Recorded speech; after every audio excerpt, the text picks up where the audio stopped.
Hello, everyone. Darren here, and on today's episode of WoTC Academy, we're going to be discussing regiments, specifically how to manage your regiment. With the latest update, update 9.6, they have added a bunch of new features to the regiment management system, which is what we are going to be taking a look at today. So, jumping right into it, we're going to scroll over to our regiments tab, and now we're going to be prompted to head over to the management section. To do this, if you don't know how to do it, is simply use your left or right triggers to scroll between the various tabs that you have in the regiment tab. So using right trigger, I'm going to go to the management page, and here we're going to have four different options for management. First one we have is recruit. By selecting this, we can be brought to this page where we can manually search a gamer tag. Do note that you are probably going to need to put in -X or -P next to the player's gamer tag in order to denote what console they are on, because that's how Wargaming's in-game search system works. Moving down, we have edit details. We can update various information regarding our regiment. By selecting this, we can see that there's now a bunch of new options here.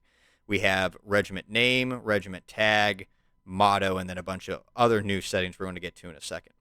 Regiment name and regiment tag cannot be changed at this time.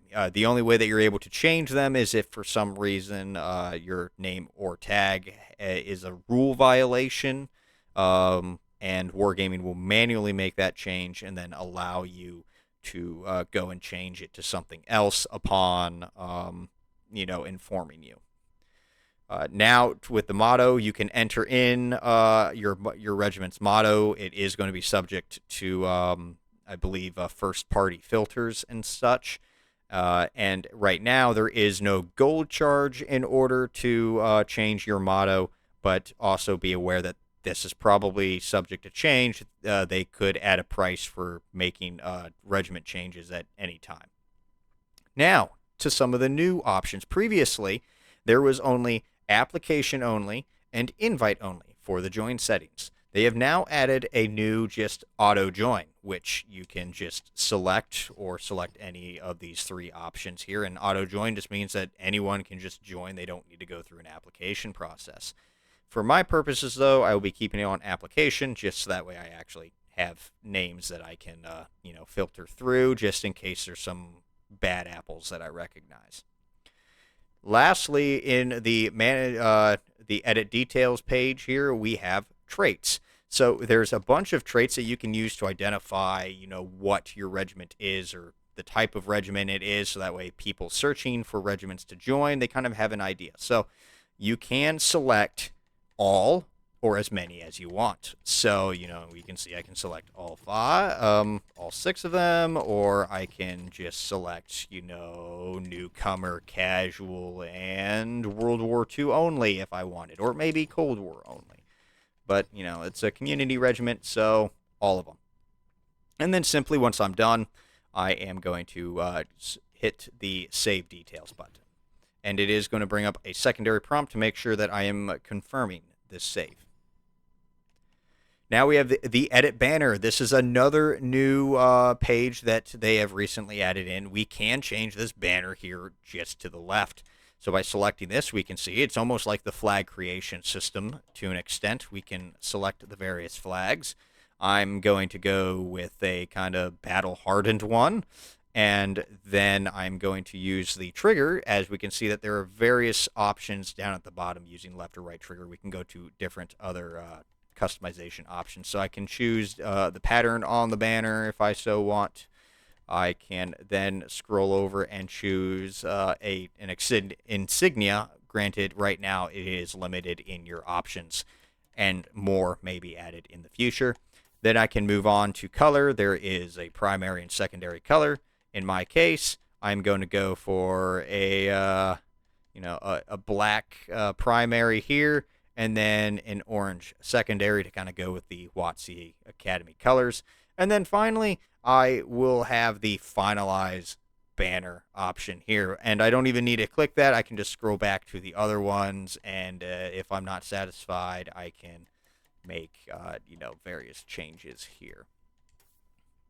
Now, right now, There is no gold cost to change your banner. You can do it at any time, any point. But again, be aware this is subject to change, and there may be a gold cost in the future. We don't know yet.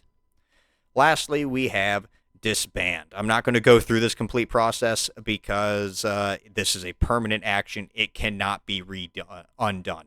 So if you accidentally do this, or maybe you just in a fit of rage decide to disband your regiment, it cannot be undone. It is a permanent action. Filing a ticket with customer support will lead you nowhere. Now, over to the right of that, we have two drop-down menus. We have invite sent and applications received. Currently, the invite sent is closed up because I haven't invited anyone, and there is only a maximum of 15 invites that you can send out. And then with applications, there's only a maximum of 15 that you can have sitting in your inbox. Both of those limits may be subject to change in the future. Now we can see I do have an application currently right now, and you may be wondering, how do you accept people into the regiment if that is one of your settings? Well, it's quite simple. Just hover over the player's name, select their name there, and then you'll have two different prompts. You can approve the application, or you can deny the application if you recognize the name, for example, and they're a bad apple, or maybe you're a competitive clan or regiment, and that person didn't make the cuts and tryouts, so there's no reason for their application to be sitting there. In this case, because it's a community regiment, I'm going to, of course, approve their application, and it's that simple. Once it's been approved, they are now part of the regiment, and for their tag to appear, all they need to do is go and play a battle if they're already in the game, or, of course, if they are not logged into the game at the time of the approved application, they'll just have the tag upon login. But that's going to do it for today's video. I'd like to thank you all for watching. If you found this video helpful and informative, hit that thumbs up. And if you want to see more videos like this one, don't forget to subscribe. But until next time, this has been Darren of WoTC Academy.